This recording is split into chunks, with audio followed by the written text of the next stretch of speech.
তো হ্যালো বন্ধুরা, কেমন আছেন? আশা করি সবাই ভালো আছেন। আজকে আসলাম আবার নতুন একটা ভিডিও নিয়ে। আশা করি সবার কাছে ভালো লাগবে। দেখতে থাকেন সবাই আপনারা।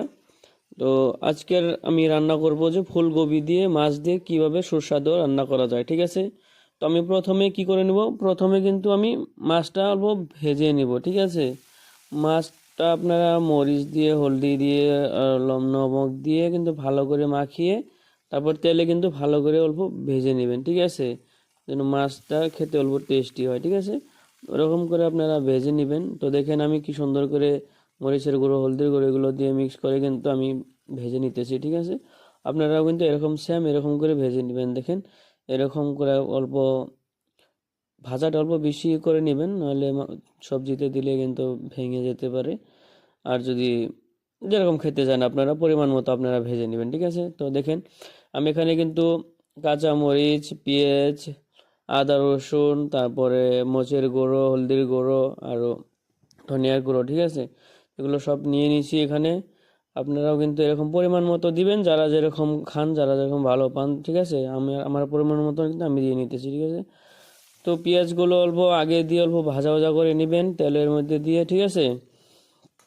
তো পেঁয়াজটা যখন অল্প ভাজা ভাজা হয়ে যাবে, তারপরে এখানে আপনারা ঢালবেন রসুনের রসুন, আদা, এগুলো আপনার ঢেলে ওগুলো কিন্তু অল্প ভাজা ভাজা করে নেবেন, ঠিক আছে? না হলে ওগুলো ভাজা ভাজা না করলে কিন্তু সবজি খাওয়ার সময় কিন্তু ওগুলো মুখে বাজবে, ঠিক আছে? তো ওগুলো তেলে ভেজে নেবেন। তো আমি মরিচ তারপরে এগুলো সব কিন্তু অল্প অল্প দিয়ে কিন্তু ভেজে নিতেছি, ঠিক আছে? ধৈর্য সহকারে আপনারা দেখতে থাকবেন।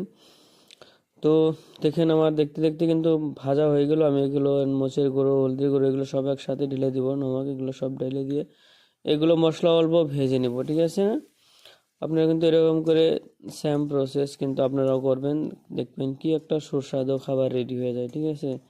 তো দেখেন এরকম করে আমি অল্প কিন্তু ভেজে নিলাম মশলাগুলো সব, ঠিক আছে না? মশলাগুলো ভাজার পর আমি কিন্তু এখানে এখন আমি যে ফুলকপি যে কেটে রেখেছি আগে, ওগুলো কাটা আপনাদেরকে দেখাইনি, আমি কেটে রেখেছি। তো আমি এখন কিন্তু এখান থেকে ফুলকপি ডাইরেক্ট আমি এগুলো মশলাতে ঢেলে দেবো, ঠিক আছে না? তো দেখেন কি সুন্দর। আপনারা কিন্তু বাড়িতে বসে কিন্তু অনেক সুন্দর খাবার বানাতে পারবেন, খালি প্রসেসটা না জানলে তো আর হয় না। তো দেখে নেবেন কি সুন্দর করে একটা খাবার তৈরি হয়ে যায়। তো দেখেন আমরা কিন্তু এগুলো দেওয়া গেলো, আমি এগুলো অল্প মিক্স করে দেবো। এখন মিক্স করার পর, মিক্স না করলে কিন্তু ভিতরে এই যে মশলাগুলো, নুনগুলো যাবে না, ঠিক আছে? তো ভালো করে কিন্তু এগুলো মিক্স করে নেবেন। মিক্স করার পরে আপনারা ঢেকে রাখবেন কমসে কম 10 মিনিট ঢেকে রাখতে হবে, ঠিক আছে? 10 মিনিট ঢেকে রাখলে এগুলোর থেকে কিন্তু পানি ছাড়বে, অল্প অল্প পানি ছাড়বে, পানি দেওয়ার দরকার নেই। আর দেখবেন বুঝে আমার এখানের মধ্যে পানি আছে, ওই জন্য আমি পানি দিইনি, বুঝছেন?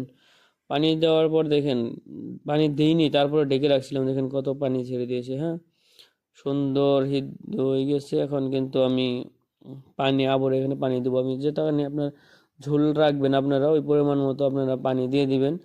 তো আমার পরিমাণ মতো আমি পানি দিয়ে দিলাম, তো একটু বেশি পড়ে গেছে।